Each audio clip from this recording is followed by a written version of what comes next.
All right, we'll go ahead and get started. Good morning, good afternoon, or good evening to all of you, depending on where you're joining us from.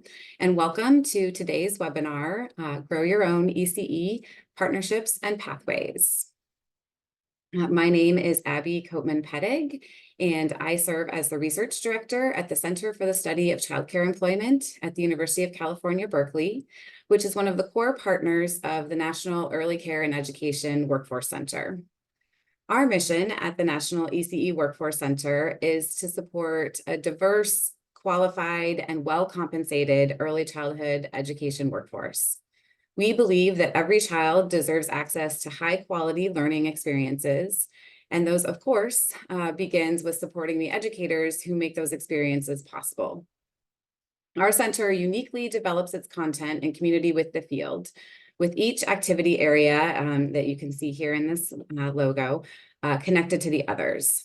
The research to practice role cross-cuts the other three center activities, depicted here as sitting in the middle, acting as a connector or a bridge to ensure that research, policy, and practice are all coordinated, that research activities conducted by the center are translated into actionable information that can be used by technical assistance staff and broader stakeholder audiences, and that technical assistance both reflects research and also informs research happening in the future, and also our analysis of that research. So a good way to think about research to practice is that this activity area works closely with early care and education professionals to ensure that our center's research findings and recommendations are relevant, practical, and applicable to real-world settings. So the National ECE Workforce Center is funded by the Administration for Children and Families, and we want to be clear that the work of the center is its own and not necessarily representative of ACF. We'd like to thank the various federal agencies that support the center's work, Preschool and Development Grant B5, the Office of Head Start, the Office of Child Care, and the Office of Planning, Research, and Evaluation. And on behalf of the National Center, we thank them for their partnership so that we can bring opportunities like this webinar to the field. Next slide, thank you. So we officially launched the Grow Your Own campaign last week on April 10th with a little sneak peek webinar earlier in March. And this effort includes 4 webinars, 3 videos, and a set of briefs that will all eventually be available on the National ECE Workforce Center Grow Your Own page. The ECE field has a rich history of Grow Your Own initiatives that have focused on recruiting, training, and supporting educators from within local communities. For many years, communities have worked to strengthen the ECE workforce and to improve outcomes for children and families, and have done so under many different names. This Grow Your Own campaign is a way to recognize the ingenuity and wisdom within communities to address the barriers to entering and remaining in the ECE workforce that face many of our local areas. Next slide. Today's webinar is the 3rd installment of the campaign webinar series, with the final webinar happening next week. Our campaign objectives are to first raise awareness and provide an understanding of the range of Grow Your Own approaches that exist in the context of early childhood education. Next, to elevate the experiences of individuals working to partner and develop these kinds of initiatives, and also the experiences of individuals who have participated in and benefited from these efforts. And finally, to inspire you to engage with the Grow Your Own campaign by sharing your own Grow Your Own success stories, questions, and ideas. So today we're going to really encourage you to use the chat so you can share your questions, your ideas, examples of work in your own communities, and other kinds of issues related to these mechanisms. Susan and Thelma will monitor the chat to ensure that your questions are addressed and that links to resources that you share are added to the post-session materials that will go out. Now I want to talk a little bit about those of you joining us. I can see in my little attendees thing that there's about 240 folks with us today, so thank you all for joining. Today we're joined by a wonderfully and geographically diverse group of participants, whether you're joining from within the United States, sovereign nations within the US and US territories or from overseas. All of your perspectives are really important to us, and we look forward to learning together. Thank you all for being here today. We also know that we're welcoming a group with lots of questions and ideas about Grow Your Own. Whatever your knowledge level is, we're excited to learn from you and with you. And if you're in that little orange 6% of individuals that have firsthand experience, either implementing a Grow Your Own program or participating in one, we'd really love it if you take a minute to tell us a little bit more about it in the chat. We also learned from the registration questionnaire that there are many roles represented today, from system leaders at various levels to childcare providers in various settings, funders, advocates, and higher education staff, technical assistance providers, and policymakers.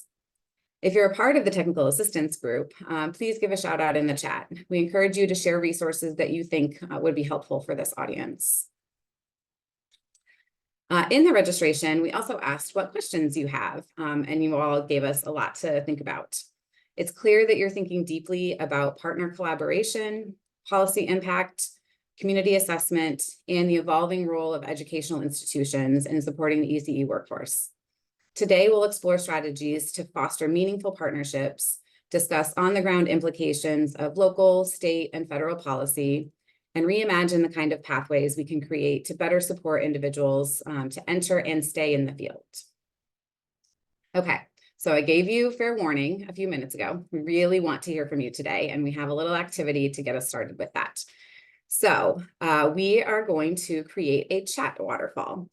So the way that that's going to work is for everybody on the call to answer the same question and submit it at the same time so that we create this powerful stream of ideas in the chat.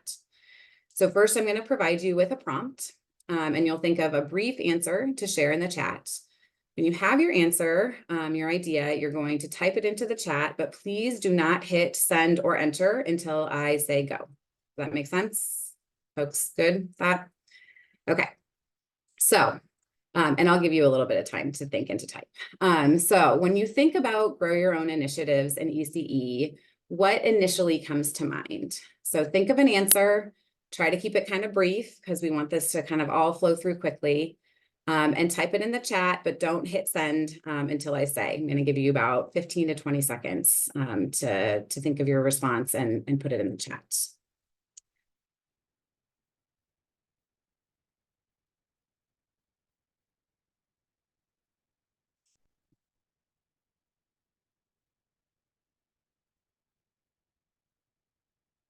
Okay, about 10 more seconds. Don't hit send yet. So when you think about Grow Your Own initiatives in ECE, what first springs to mind? Okay, if everybody has something, go ahead and hit send. Ooh, that's cool.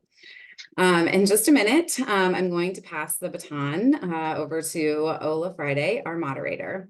Ola, after you introduce yourself, please search through this waterfall that we have happening here. It's very cool.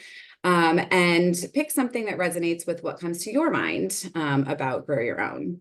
After each panelist introduces themselves and shares something from the waterfall, I'll do a tiny little bit of synthesizing to define Grow Your Own, and then we'll get started with our panel. So with that, Ola, I'm going to turn it over to you.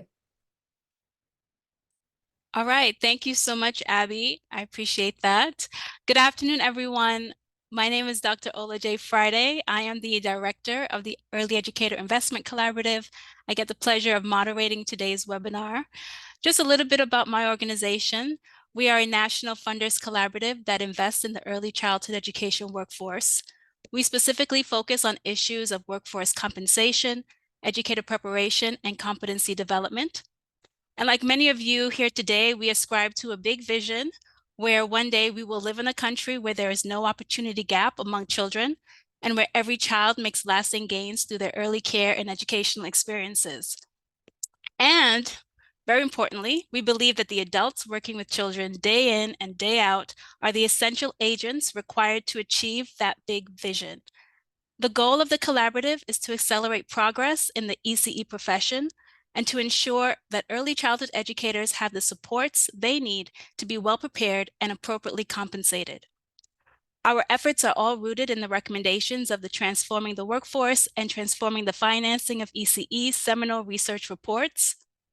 And in addition to bringing funders together, we do our work through collaboration across a variety of stakeholders, including early childhood educators, researchers, advocates, state and tribal systems administrators, and higher education experts. In fact, I have the honor of working with two of our featured organizations today, North Seattle College and Salish Kootenai College. So moderating today's webinar is a real treat for me. So I'm very, very happy to be here. Just looking at the chat waterfall, let's see. One thing that stood out to me, there's a lot here, but I like this, this word contextualizing, that these efforts are very much community driven and they are rooted in the context in which early childhood educators are working and living. And so that stood out to me. I can now turn it over to Nindajit to introduce herself. Thank you, Ola. Hello, everyone. My name is Dinderjeet Gill, and I am a full-time faculty that teaches at North Seattle College in Washington State. And we do offer language-specific cohorts programming. We offer courses in Spanish, Arabic, Somali, Mandarin, and we have also offered classes in Oromo. And in the waterfall, I would say Norse Daniel mentioned something that I think resonates with me, that this opens doors. I think even though we're really talking about building the ECE workforce, I think it's important that we think about the people that are in the workforce and that we're building, and we're opening doors for communities that have been historically, systemically marginalized and have not had a seat at the table and in these spaces. So I feel that when we talk about grow your own, we're really growing our own, you know, and not your own. So it's like really kind of that we part of the work. So I feel that's really important in what we do. Thank you. And I'm passing it on to Randy. Thank you. So I am Randy Wolf. I'm the founder and executive director of Early Care and Education Pathways to Success, which we call ECEPS. ECEPS is both an apprenticeship sponsor in California and an industry intermediary nationally. So in California, we have about 487 active apprentices. As you can imagine, they're mostly women, people of color, women, immigrants, and first-generation college students. And they are in one of 5 registered apprenticeships, ranging from associate teacher to lead teacher, expanded learning, and home visiting. Nationally, we have a contract with the United States Department of Labor to provide training and technical assistance to places around the country that are interested in launching and sustaining ECE apprenticeships. And right now we're working in 15 states. So in terms of the waterfall and the notion of growing your own, I think of it in the world of apprenticeship outside of ECE, like when you're talking about advanced manufacturing or the construction trades or green energy, everybody worries about how they're going to engage employers, how are they going to do recruitment. In ECE, that is not the challenge. If we have enough funding and human resource, we have waiting lists for apprenticeship programs, and I'm sure that's true for other professional development programs as well. So to me, it's like it's embedded in our whole model and in our whole psyche that if we're going to have a representative and equitable and well-trained ECE workforce, we're going to do it by working with our unemployed parents, with people that are already in our programs and helping them ascend the career ladder and so forth. I think that's one of our strengths, is that we don't wait for the rest of the world to find us. They do and they will, but we take responsibility for making sure that we grow our own industry and our own workforce. Thank you. And I don't remember who I'm supposed to turn it over to. I apologize. To Leanne, maybe? Thanks, Randy. Sorry. No problem. Chesquex Pesia. My name is Leanne Corville, and I'm coming from Salish Kootenai College here in Western Montana, on the campus here in Pablo. And let's see, I am a faculty here on campus in the early childhood program, and we're doing quite a lot with our local tribal Head Start program and also partnering with other tribal Head Start programs across the state and into Washington to help support early childhood teachers get the training they need to continue in the workforce and continue developing that high quality services and supports for children and families. And so there were so many great comments in the chat. I think part of a lot of what we're doing here is providing that opportunity within our place and other tribal communities so that teachers have access to get trained and continue on their professional development to grow in their profession and also just to support our programs. There's such a need in our communities.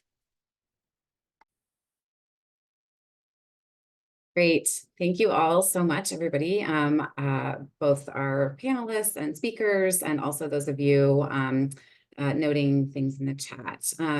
So we have some bullet points that we prepared ahead of time because we didn't want to wait till the last second. But I've also, like I said, been scanning the chat, and there are definitely some themes popping out here. So here's what we've sort of seen. Grow Your Own approaches really were created in response to both the challenges and barriers that the ECE workforce faces to entering the field, and also an acknowledgement of the talent and resources that exist within communities to help folks reach their career aspirations.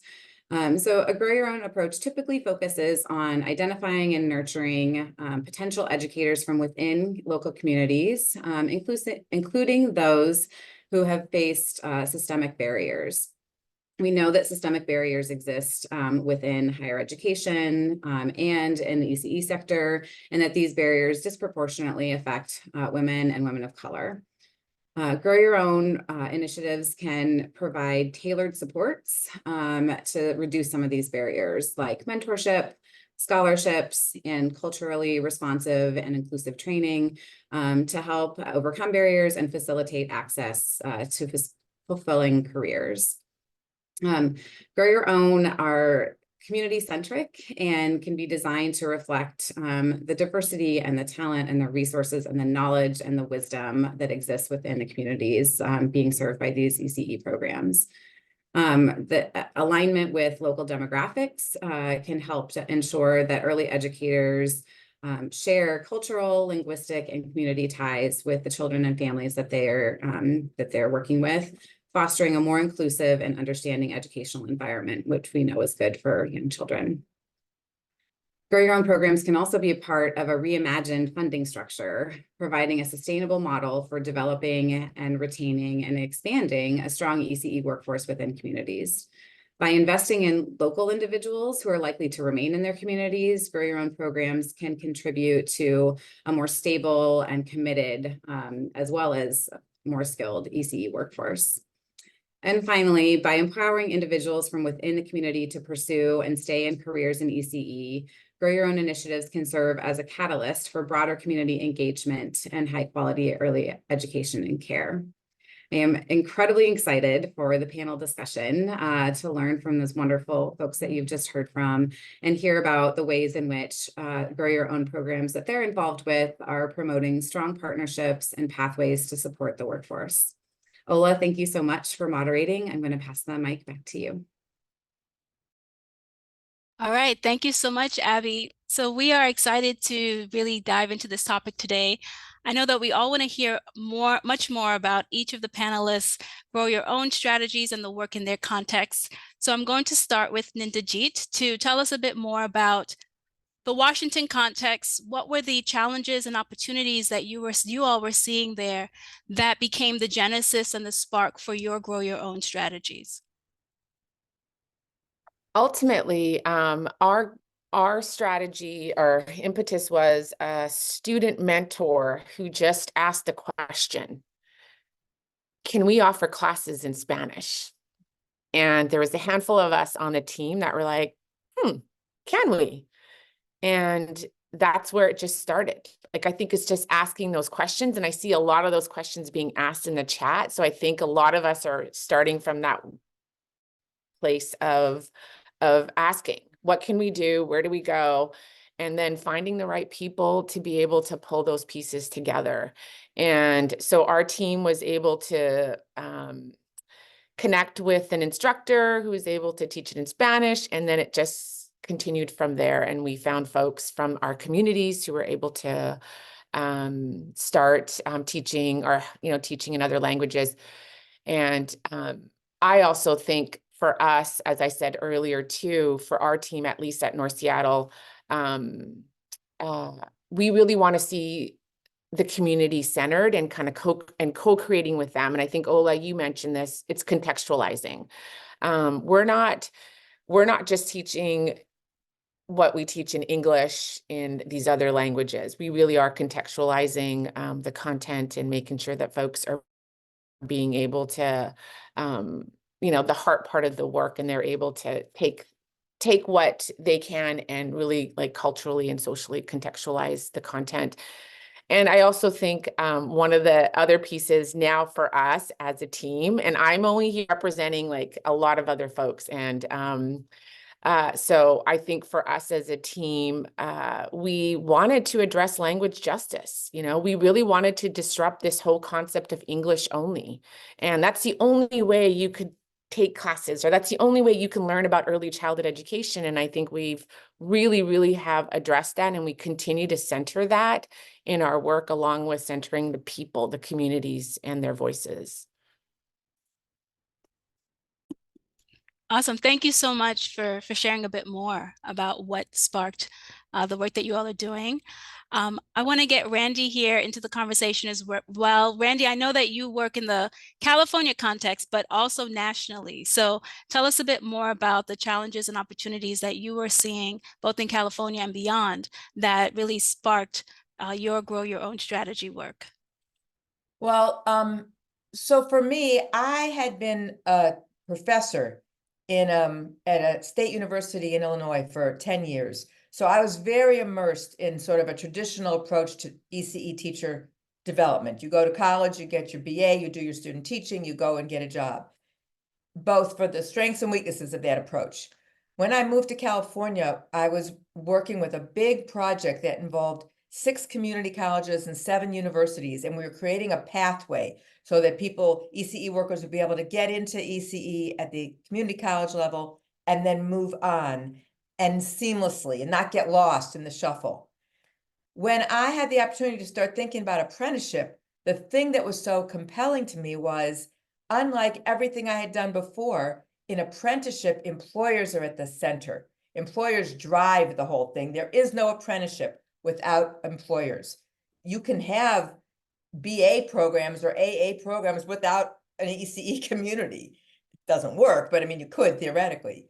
And so the opportunity to build ECE professional development pathways that bring together employers and that bring together job training and academic preparation as equal partners is, to me, changes everything and makes everything more real, more equitable, and holds us to a higher standard of what it means to really build an inclusive and equitable and representative workforce. Great, thank you. Thank you for a bit more of that context. Want to pass it to Leanne here to tell us a bit more about your somewhat unique context being at a tribal college. Please tell us more about what you all were seeing in terms of challenges and opportunities that was the spark for the ways in which you developed your Grow Your Own strategies. You bet. Thanks, Ola. I think, similar to many tribal communities, the challenge to provide opportunity we work a lot with our local tribal Head Start programs and supporting those programs to train their teachers and have access to that kind of training. But also in the field, we really, of course, nationally, but here locally, we were really struggling to retain teachers and also recruit teachers that had the high quality qualifications. So that was something that we've been working on. This opportunity really allowed us also a focus at SKC is we kind of have some core beliefs on sustaining and revitalizing our instruction in culture and language. And so that's for here on the Flathead Reservation, that's the Salish, the Kalispel, and the Sanka. And embedding, really trying to be thoughtful and embedding that context of culture and language for the majority of our teachers who are tribal people or who live here. And this work also has really allowed us to reach out to other tribal communities in the state of Montana and even Western Washington who also may struggle with having access to some of the resources that other places have. And so we really are trying to literally grow our own teachers from the Head Start, early Head Start model. In addition to, we've been able to establish a master's program that really has, that's sort of really looks at culture and language and embedding that integration into the work we do. So we're trying to, because part of one the challenges is that we don't have representation at that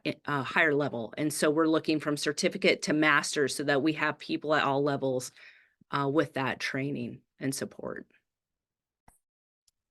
Great, thank you. Thank you all for sharing a bit more about your local context and the work that you do.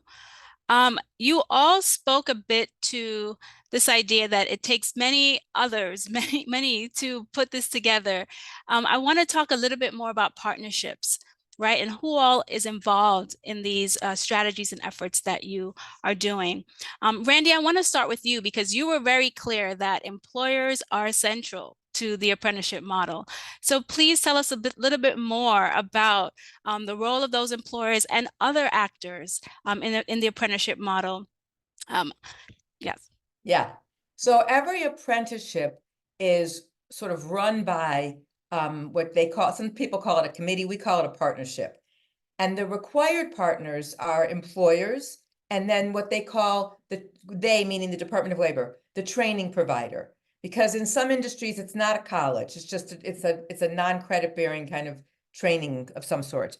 For us, it is, for our programs, for our model, it is college, well, the CDA as well, but in general, it's academically focused, ultimately degree-driven pathways. So that the required partners are the employers and the training providers or the colleges. Other partners can include local workforce development boards, can include the state or federal office of apprenticeship that resides in every state. And sometimes there's key stakeholders, like in California, we have First Five California, which is a funding source and advocacy source, and every county has their own commission. In many of our counties, the First Five Commission is part of the partnership because they're providing funding and sometimes they're providing services or other kinds of supports. So those are sort of the key partners. I think, is that all you want me to go any further or you want me to stop there for now? Only if there's more that you'd like to add beyond the key partners. Well, I was going to get into challenges, but we're not talking about that yet, correct? Not just yet. Not Yeah. just yet. Thank you Yeah. for giving us the highlights in terms of the key partnerships required for an apprenticeship model. I want to turn it now to Ninderjeet to tell us a little bit more about the partners in her work at North Seattle College. Yeah, specifically in Washington State, we do have a really strong partnership with the local city government, and then also the state government with DCYF, and also with several of our local organizations, Child Care Aware of Washington, Imagine, which is, again, two organizations that work closely with teachers and providers. We have also partnered with national organizations you know, Ola, yours is one as well. And then also with other funding organizations. But yeah, I think we've been able to really tap into locally and statewide the organizations that we work with, and then also look beyond that as well to support the work that we're doing here in Washington. So I do think that you should look right in your backyard and then also, you know, make those connections outside as well too. Yes, that makes a lot of sense. Yes. And I'm picking up on the role of funders as well as a part of these strategies is something that we do have to pay attention to. Um, Leanne, I want to turn it to you as well. And you mentioned a bit about some of the partners already in your work, but tell us a little bit more in their particular roles. You bet. We have really been able to work on growing and collaborating in more ways than we expected to with this work and the support of different funding sources and kind of weaving that together. But we to start, we work closely with our tribal Head Start and our council here. Some of our local childcare, we have been working closely with too and offering opportunities for them to access training and supports.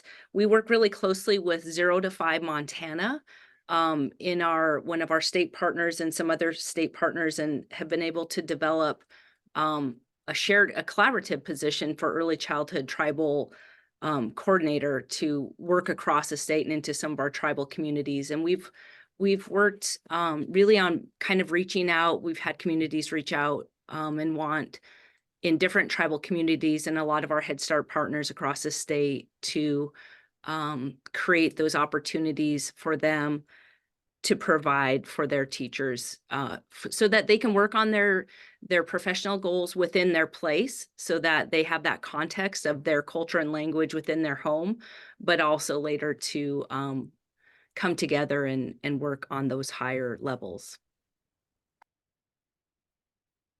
All right, thank you all so much. We're picking up this idea of employers being, of course, very central to this, policy coordinators, policy support, certainly funders also being very critical partners in this work as well.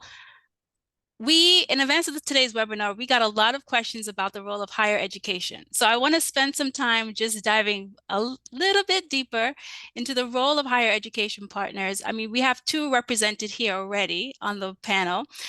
So you can certainly give us your immediate perspectives. And then, Randy, I know that you work with higher education partners across the country in your role as well. So let's dive deeper into this role of higher education partners in Grow Your Own Strategies. I'm going to start with Leanne to tell us a little bit more about the central work that you all are doing as a tribal college as a part of this effort. Sure. So as a tribal college, we've been able to, like I said, expand our offerings from certificate to masters and reach out into further communities. The really exciting part of this funding and the project is that we're just growing different partnerships with local Young Child Wellness Council, continuing that. And connecting with people at the state level, but also across higher ed, and just trying to share information and resource for all of our students that sometimes we share across the state. And let's see, what else was your question about? So I think for us, it's been complex. So the state of Montana has a sort of a complex system, but we're working in different committees across states and also higher ed to talk about the work we're doing and how we can better serve our communities. Yes, absolutely. You did mention the role of the policy coordinator, which I think is an interesting one, and one that's really being led by the college in partnership with others. Can you tell us a little bit more about that policy coordinator role and why you all felt it was important to have someone in that position.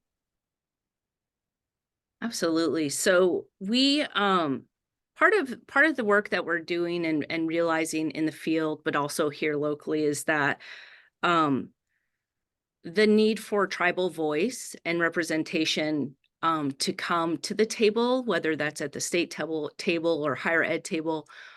Each community has its own unique challenges and strengths, but and language and culture bases. And so Montana is a really big state, and we have 7 reservations that span quite a large area, and some of those areas are remote and don't have, have various access to um, different supports and such. And so we really felt like in the field, there is a real need to bring not only the voice of families and providers, early childhood providers, to advocate for them, but also to bring the tribal voice and perspective to the table in a real way. And so that was really kind of the impetus for us to do that. And we've been really fortunate in collaborating with 0 to 5 and developing that work. It's not done, and we're still defining it and creating it, but it's an exciting time to create a voice like that. Absolutely. Yeah. Thank you so much for sharing a bit more about that role. It's a unique one. Very interesting to hear. So Nindajit, I'm going to turn it to you now as another representative of higher education. Tell us a little bit more about the role of your institution, the work that you all are doing, and why is it so pivotal? Yeah, I just think it's critical that higher ed have a place in this work when it comes to growing your own. And I think I've said this in one of the videos that you're not just like you're giving something to somebody, or somebody is earning something, however we want to phrase that, that cannot be taken away from them. And it's something that they get to hold on. And that's why I think the piece of, the education piece is so important, and it's critical to this work. One of the things that I also think that higher ed, something that we've done as a team, is one of our team members, Dr. Dolan, worked with one of our full-time faculty, who's now a full-time tenured faculty, Lydia Sangerman, who's teaching, fully in Spanish in our program. They started a statewide group because it shouldn't just be at one college. Language immersion classes should be offered in as many colleges as possible in Washington State and in other states as well too. And I think kind of what you were getting at, Leanne, too, it's like it shouldn't just be an isolated piece. So I feel like one of the things that we've done is I'm not sure if this is the right way of saying it, but we've really, walked the walk and talked the talk. We are hiring another full-time tenured faculty that's going to be teaching fully in Spanish as well too. We're trying to create pathways not only for the BAS in Spanish, but also the associate's degree in Arabic, as well as the BAS degree in Arabic. I also believe that one of the things that we have done is at least our team has done this really well, where we are doing the work in the background. We're giving the resources to the community to create what they need and how they need it. And so we're just walking the applications, we're creating the policies, the changes, we're creating the positions at the college based on what their needs are.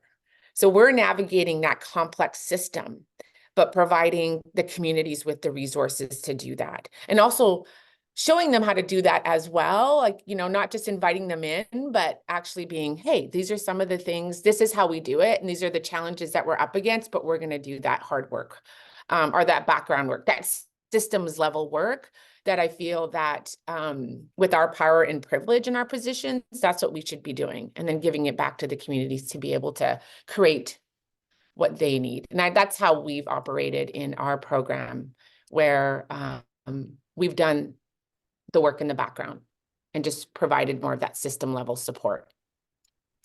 Yes, absolutely. So thank you for sharing that about opportunities from the position of higher education. I want you to talk a little bit, though, about some of the challenges, because I think we all understand that institutions of higher education can be very entrenched organizations, and hard to move and change. So tell us a little bit how you've been able to navigate that at North Seattle College. Um, there's a team. I keep saying that. I would say, like, here's a real good story. And when we first started our first Spanish immersion cohort, we would be walking the applications, and even with our Somali, we'd be walking the applications to the registration office. We would be, we'd go to the, the community, our points of contacts in the community. And I think one is on this call, Amor, and others would have the applicants fill out the application. They would send it to us and we'd walk it over to the registration office. We would walk it over to the registration office. And, once we moved to online, some of the things that we would do is we would, we'd set up computer labs, because technology, we would name some of the points of access, in where we couldn't access, where our, our potential students couldn't access technology. So we'd like, hey, invite them onto campus and they'd go into the computer lab. So some of the challenges we've had is, yes, funding has been one, and being mindful around where the funding's coming from, but we've worked closely with our workforce department. And I'm going to be very specific. We worked really closely with our registration office as well, too. We have gone all the way up to the president and also our foundation to be able to support us in some of this work. I think some of the challenges just comes. Here's another really good story too, where a lot of our students in our Spanish immersion cohorts were flagged as their citizenship, their residency. It got flagged. So we really had to push back a little bit on that, being a sanctuary school as well too. How do we protect our students so that they're not afraid if they might be undocumented or not? But that was another thing that we really had to push back on. So there's little things that have come up, but we have seen them as we've just flipped the script. Oh, it's a problem. We'll figure it out. Let's, and so not really stay stuck. Really, I feel like in our program, at least, there's just so many of us that we think about it and we are solutionaries, as somebody said, and I don't want to say that's not what I coined, but I'll find out who coined that. But we really do focus on the solution and not on the problem. So I know that didn't really answer your question, Ola, but no. I think you did. I think what comes through is the tenacity of you and your partners at the institution, that you're meeting these challenges and barriers, but you're pushing against them every step of the way. And so, we see that loud and clear. So thank you for that.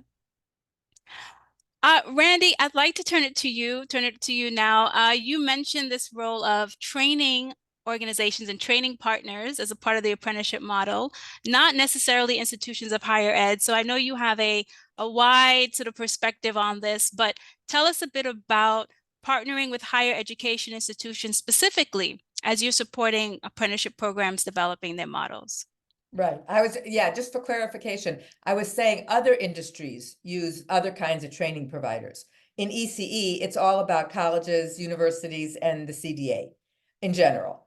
Also, I just want to say really quickly that Liz Scully in the chat raises a critical question about how all this impacts family childcare providers.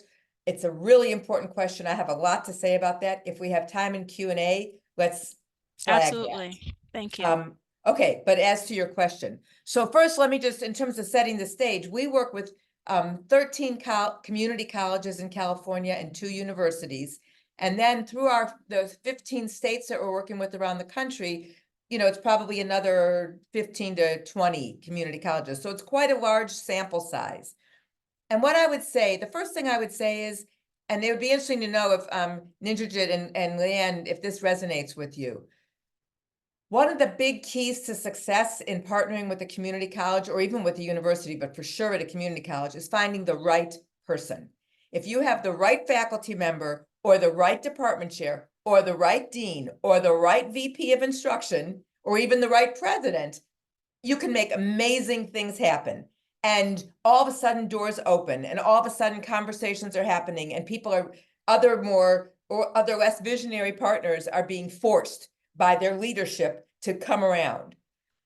That's the key. But of course, that's a really elusive way to, I love what Ninja just said about like problems. Well, you solve them. That's kind of our approach too. We think, say our middle name is challenge the status quo. Because if the status quo is working, none of us would be even having these conversations. So we know the status quo is not working. So what I'm saying is, on the positive side is find the right spearheader or whatever word you want to use, and then count on them to know their institution and figure out who needs to be at the table, where the stumbling blocks or the barriers are going to be. One of the problems with that is in the world of higher ed, people move jobs, move in their careers a lot, and they stay in a position. And the way they're going to make a vertical move is by leaving that college and go. So they go from being a department chair at one college to a dean at the other. Then they go from being a dean at the other college to a, vice president of instruction. You lose that key person and it's like, oh my God, now what are we going to do? So that's a big problem. The other problem is, it's not, and this is important to say, it is not the individuals who work at the colleges that are the problem. It is the system. And you have to keep that in mind at all times. I was like in the middle of we had a meeting of our colleges we work with, who we like and trust and work hard with. And even so, I was in the middle of railing about the fact that they often want our students to be in classes of 40 students. And I won't put our students in a class with 40 students. And as I was railing about the injustice and inequity of that, one of the professors raised her hand and she said, let me just explain to you, it's not our choice. We have no choice. Our department chair says, if you don't register 40 people, we won't, we won't run the class. They're so under pressure to make enrollment numbers, to make completion rates. Now, it's not that they're saying that's the right thing to do. And I'm not saying that therefore you go, oh, I didn't realize it was the system. Well, then never mind. It's just that let's call the problem, let's fight the problem where it lies. And it's not because you have one ornery child development instructor. It's because there's a system in place that's not meeting our needs. And so then you have to figure out how do you buck that system? And that's a complicated question, which I'm not even going to start to answer. And the last thing I would say is, my experience is that this is true across the country, not just in California. California has 116 community colleges. So last I heard, Rhode Island had 1. So there you have the spectrum, right? But those states that have more than 1, or even when they only have 1, the thing is, every community, we always say, once you've worked with a community college, you've worked with a community college, because the policies are different in each one. The policies they understand are different. The policies they enact or ignore are different. The personalities, all of that. And so it's hard to say, here's the key to working successfully with community colleges, because there's like sort of no such thing. I think if you were going to say, here's the key to working successfully with a Head Start program, that would be a more doable thing to answer, because there's some consistency across the board around Head Start. There's no consistency across the board even in what people major in. Are they majoring in child development? Are they majoring in early childhood studies? Are there degrees transferable to universities or not? So it is just so complicated, and there are so many challenges. It's a battle and a challenge we have to keep at. But I only lay all this out so nobody's like shocked when they try and take first steps and they're going, oh my God, why didn't anybody warn me? So I'm warning you. I'm not warning you to say give up. I'm just warning you so you have your eyes open as you persist, which we must do. I'm done. All right. Thank you so much, Randy. Yes. Thank you also for elevating these system challenges that you started to talk a bit about. We got a question in the chat that relates to a systems challenge. So we started to talk a bit about funding and the role of funding and funders to support grow your own strategies. But that may relate to a more systems challenge in ECE around compensation. So I want to touch just briefly, because I know this is a big topic, But how will you all attending to this systems challenge of compensation in the ECE workforce as you're supporting these grow your own strategies and doing all of this great work? I'll start with Leanne, and then we'll go around if you'd like to respond. Sure.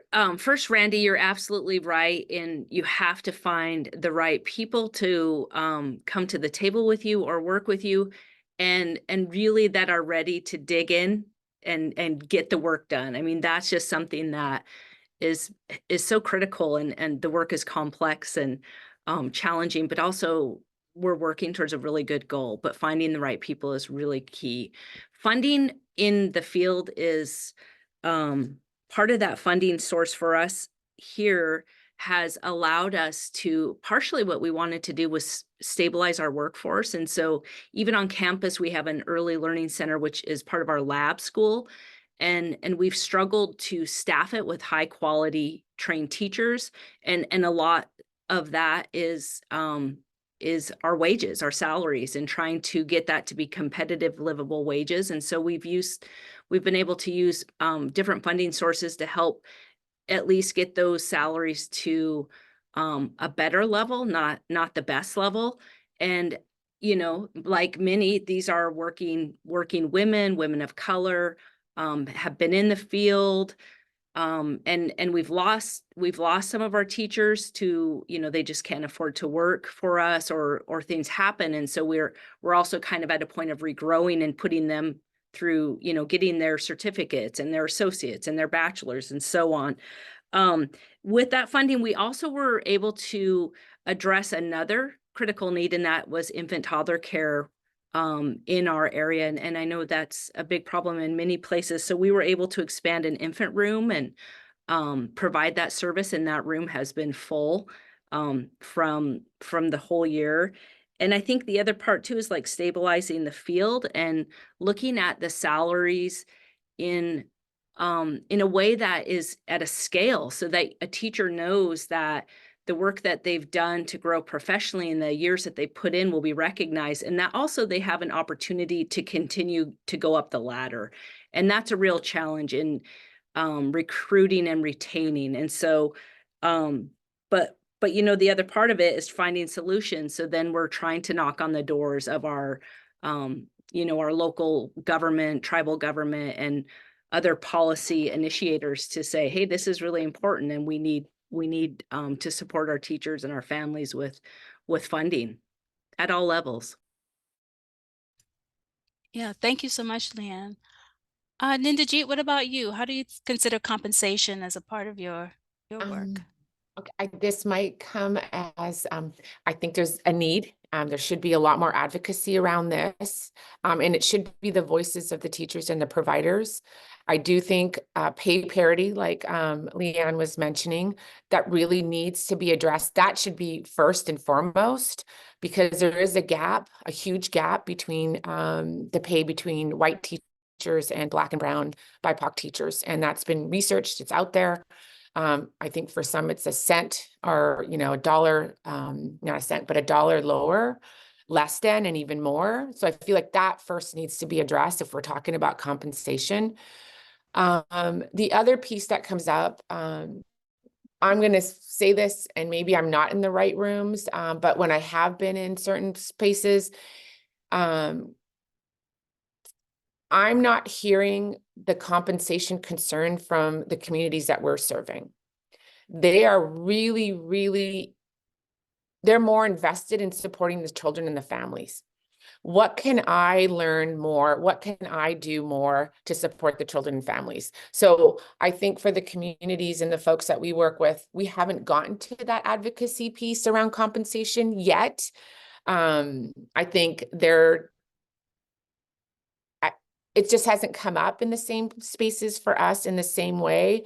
And oftentimes I do see a lot of our English speaking, you know, our monolingual English speaking teachers, providers, leaders that are talking about compensation, but not pay parity. So I know this might come controversial right now, but it's not something that's really, it hasn't come up as much in the spaces that I've been. And when I have been in spaces, it's usually folks that are part of the majority culture and are bringing it up, but no change has really happened. And I feel like it's impacting teachers of color more so than others. And so how do we bring ourselves into this work? How do we bring the community? How do we bring folks into those spaces and at that table? I just don't see that happening as much. I don't know if that was a clear answer or not, but that's just what I've experienced. No, I think it was clear. And, thank you for sharing that perspective. This is it's not a monolith issue. And it's appearing and showing up differently in different contexts and for different populations of folks.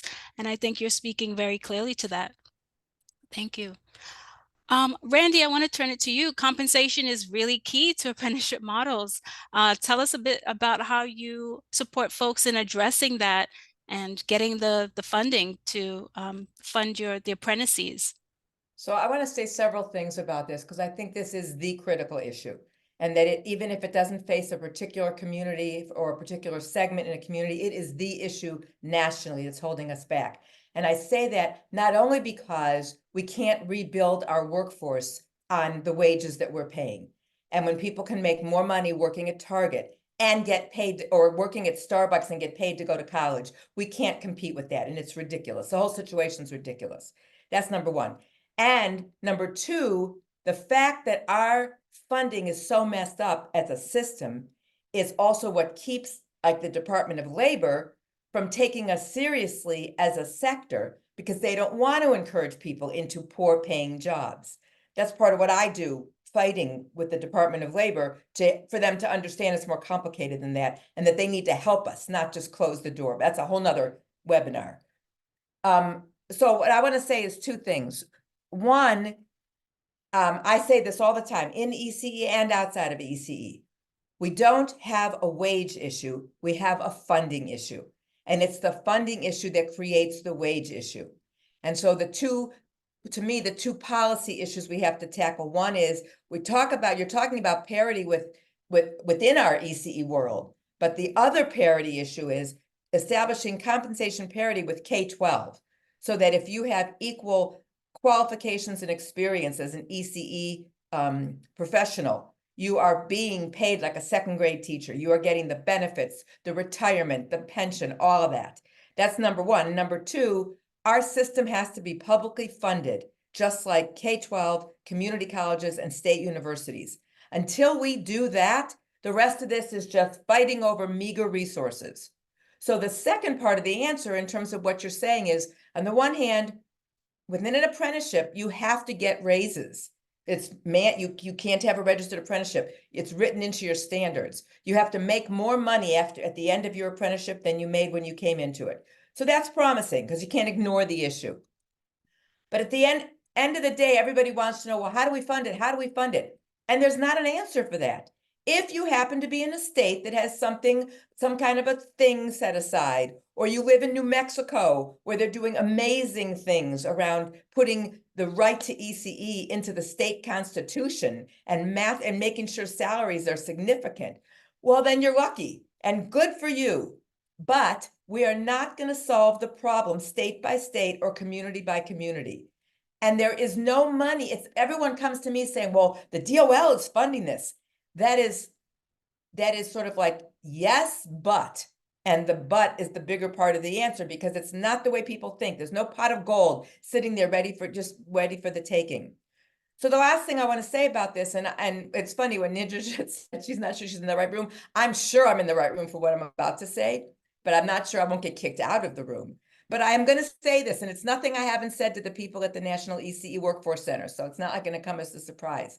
We are here, 252 of us, pulled together by the National ECE Workforce Center. When we went about this 5-year project, to me, the key was going to be, we're going to come together nationally, and we are going to move the dial on compensation and funding. Because if we don't do that, the rest of it, we're just spinning our wheels. And this generation will go through the work, and then they'll pass it on to the next generation. And we're still going to be fighting the same battles we've been fighting for 60 years or more. So my challenge to the National Center is, when are we going to get serious about putting public education seminars like this? This is all fine, but this isn't what's going to make the difference. When are we going to come together and get serious as a force, as an industry, and say, we're not doing it this way anymore. We just refuse. You know, we've seen it with nursing. We've even seen it with, people who work at Target or people who work in fast food. Until we get this together and take ourselves seriously, asking questions about compensation, it's just Band-Aid surgery. All right. Thank you, Randy, for that very strong message. I think we're all hearing you loud and clear. And I think my next question for you all, given all that Randy has just mentioned and the looming large systemic issues that we still have to attend to in this field, how do folks leave this webinar, leave today with an understanding of what can they do immediately? So let's bring it home for folks, right? With notwithstanding the many challenges that still persist around compensation and funding, of course, how do folks get started with these grow your own strategies? What can they do now? And I'll ask Nindajit to start us off with that. I was ready to go. Okay. Oftentimes I hear, at least in the circles that I've been in, is, we sent out an email. We, invited people to come in. So I think what we have to do is to go to the community, knock on somebody's door, find a student in your class that already is part of, that it might be multilingual, and ask them, but don't single them out. But like, you can't wait for people to come to you. And you have to have a real heart in this work. You have to be fully invested into it. Because I know someone in the chat, and I think Katie might have said this, you have to have champions, but the champions have to be just as invested as a community. You have to really have a story that keeps you in this work, because I think we forget about that. I don't speak another language fluently. I can't teach another language, in another language except for English. So I'm using my power and privilege, and I'm centering my mom, who does not speak English at all. And I've said this several times in several spaces. She could have a college education. She could be running her own business, which would be a childcare, right? So for me, and I think for a lot of our team, I think a lot, like Amor's on this call, Miss Daniel's on this call, and some other folks, on our team, really feel the work. And so we're going out and we're doing the work. We can't sit back and wait for it to come to us. I just think that's really, you gotta get out the door. And Yes. Go ahead. And I do think you have people that's already part of your program, especially if you're in higher ed or if you're in a community organization. There's people already that are part of your staff, are part of your, that are already working with you, your colleagues or your students, that would be honored to be a part of this work and that could lead this work.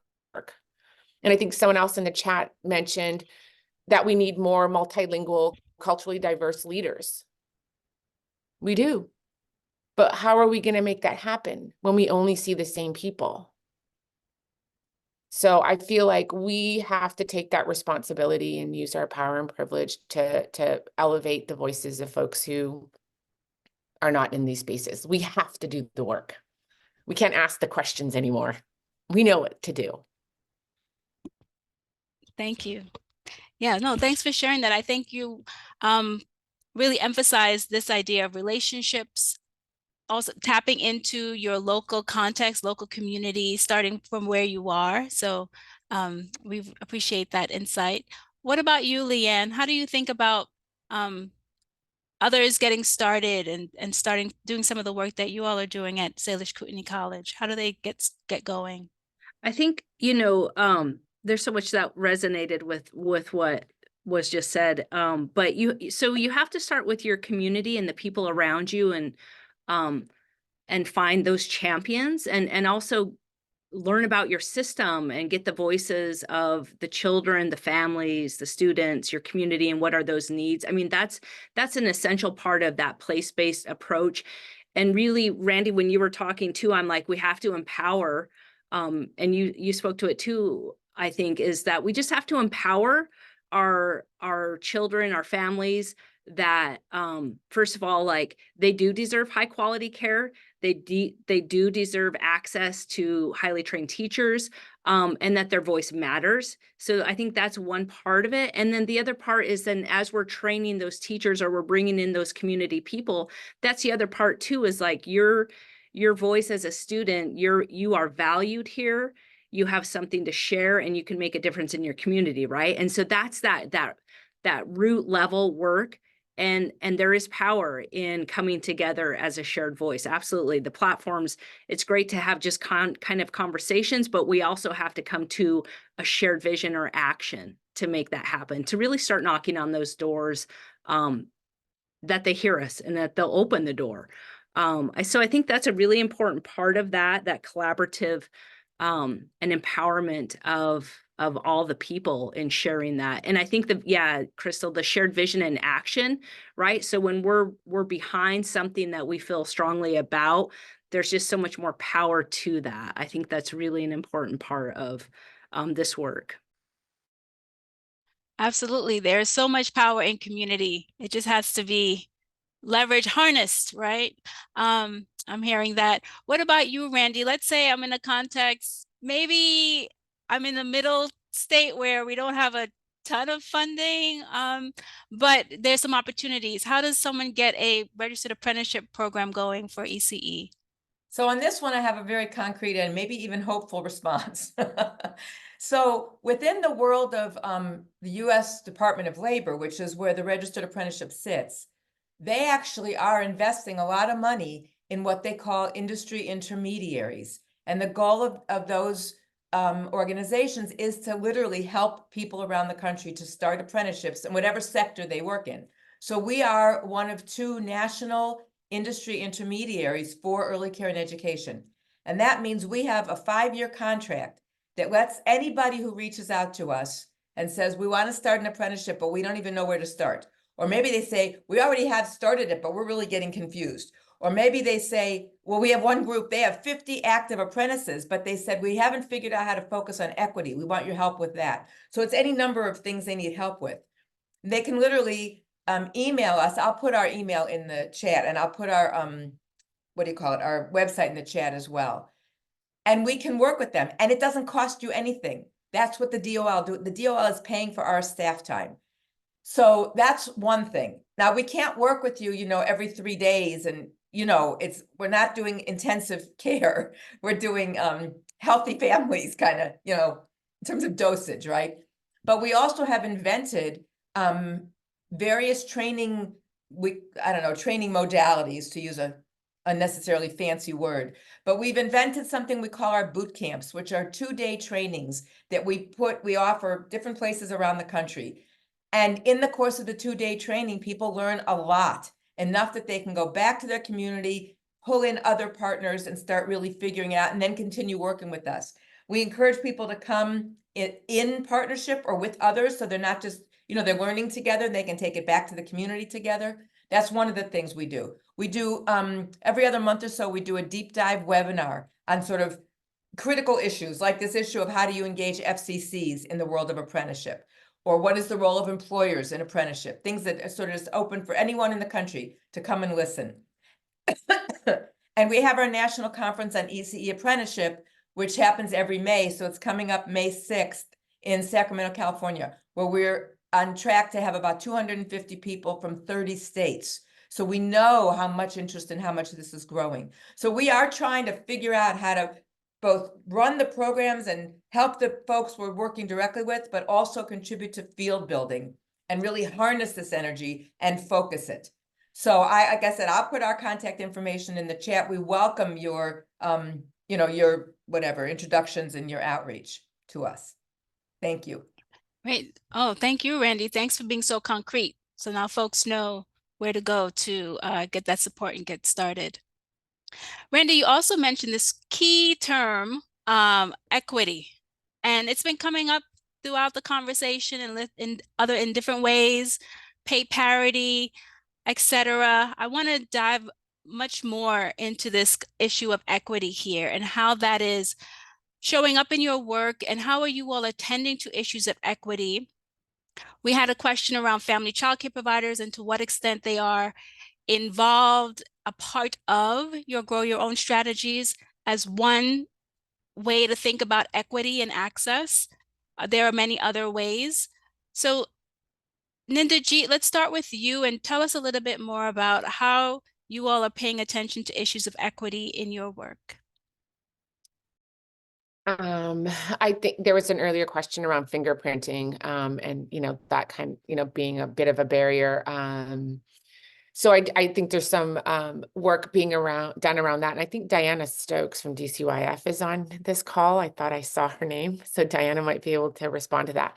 But there was a policy that was, I'm not sure where it landed, but to waive fingerprinting for folks before they start. So I think there's little things happening, but ultimately, I think I said this earlier as well too. I think what equity looks like for us is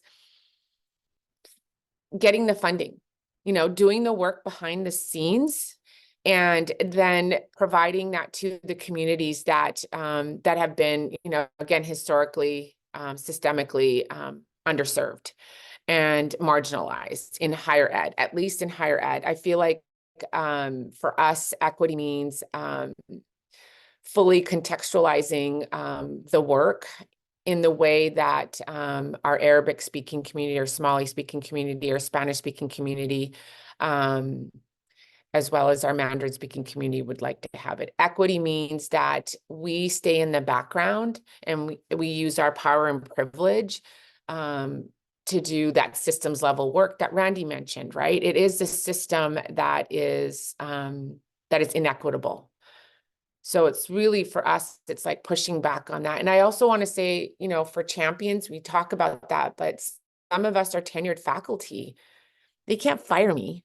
So, well, I said that out loud, but anyway, there's just some power I have in that role. And I feel like, I'm just not sure how folks are using the power and privilege that they have in the spaces that they're in, and how they're pushing back on some of the inequitable practices that we see. And I think we call it out, like we name where there's where access, it's not accessible, especially when it comes to technology. When it comes to, again, language justice is really important for us as well.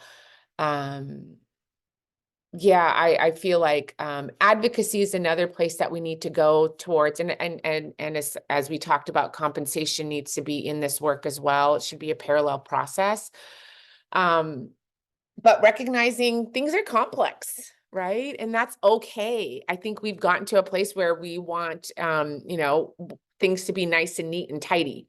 Now, give me a list, check it off. And that's just not how it's worked for us. So I think we realize equity also means for us, it's like, you got to sit with the mess a little bit and be okay with that. And it's not really a mess. It's just, organized chaos, and that's okay. So anyway, those are just some of the things that comes up for me in what I do, but my team may have more things to say about that. But for us, it's really giving the resources to our communities to be able to do the work that they need to do. Absolutely. I appreciate your attitude around these issues, their can-do-it spirit. It speaks to the perseverance, I think, of the work that you all are doing. What about you, Leanne? How are you all thinking about equity and supporting your students and the ECE workers holistically at your school?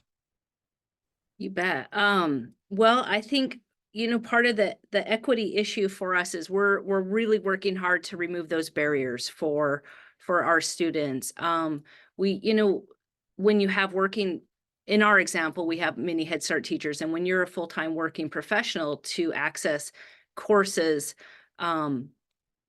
that's challenging when you're in the classroom, and often you're a parent or you're a grandparent in your own home life. And so that we've been, we've really shifted the way that we offer courses. We offer evening now. We're doing summer sessions so that they can dig in at those points. different formats of hybrids, online, asynchronous, and synchronous, to help give them the access to that time frame, but also helping, because we're rural, we have quite a large reservation, and our other communities, tribal communities in Montana, are also very rural, and so we help with the cost of gas. So we give them gas cards, because you might be traveling 60 miles to come to campus, or those kinds of things. We've helped with tuition and books, and removing some of those real logistical funding barriers for them in that way. One of the ways that we're really looking at that is that we at SKC, we really embed our culture and our language into getting our workforce ready, right? So that's in our division, that's really something we work on. And so we've been able to establish like a culture and language specialist within our education division to help us align our curriculum and make sure that we're providing that context of place and culture and language for our students. But that you have to look at in your community, right? So Ninderjit has so many different communities and languages, and that's the important part of learning how you reflect them and empower them. That sense of identity and self as a student, and being seen and heard is the other part of that. And with that comes like that growth of that person to have a voice and say, oh wait, I can speak out, I will speak out.